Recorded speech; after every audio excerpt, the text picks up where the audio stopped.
இசைஞானி இளையராஜா அவர்கள் தனது திரையுலக பயணத்தை தொடங்கி 50 ஆண்டுகள் ஆகுது. இன்னும் சொல்லணும்னா நம்முடைய இதயங்களை ஆள தொடங்கி அரை நூற்றாண்டு காலமாகுது. திரைப்பயணத்தில் பொன்விழா கண்டிருக்கக்கூடிய சிம்பொலி சிகரம் தொட்ட தோழர் தமிழர் இளையராஜா அவர்களுக்கு ஒட்டுமொத்த தமிழ்நாட்டின் சார்பில் உங்களின் ஒருவனாக இருந்து என்னுடைய வாழ்த்தை தெரிவித்துக் கொள்கிறேன். திரை இசையை கடந்த இளையராஜா அவர்களின் இசை அவரது திறனை, அவரது வீச்சை, அவரது ஆற்றலை, அவருடைய ஆழத்தை, அவருடைய உயரத்தை எடுத்து சொல்லும்.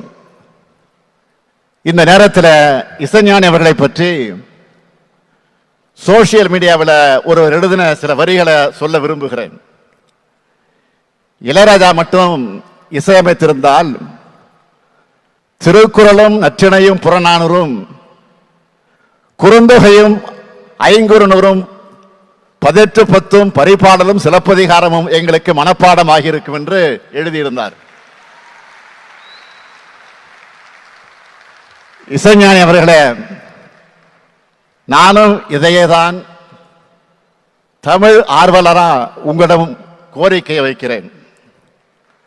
சங்க தமிழுக்கு, தமிழ் இலக்கியங்களுக்கு நீங்கள் இசையமைச்சு சில ஆல்பங்கள் வெளியிடணும்.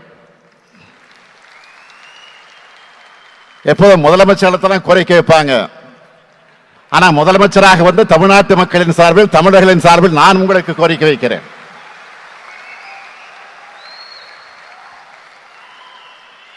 இசை ஆளுமையும் தமிழ் புலமையும் கொண்ட நீங்க இந்த கடமையை செய்யணும். ஏற்கனவே தமிழ் நெஞ்சங்கள்ல சிம்மாசனம் விட்டு உட்கார்ந்து இருக்கக்கூடிய உங்க மூலமா, உங்க இசை மூலமா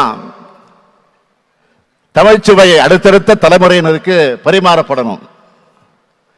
ஏனென்றால் ராஜா கைய வச்சா அது ராங்கா போனதில்லை.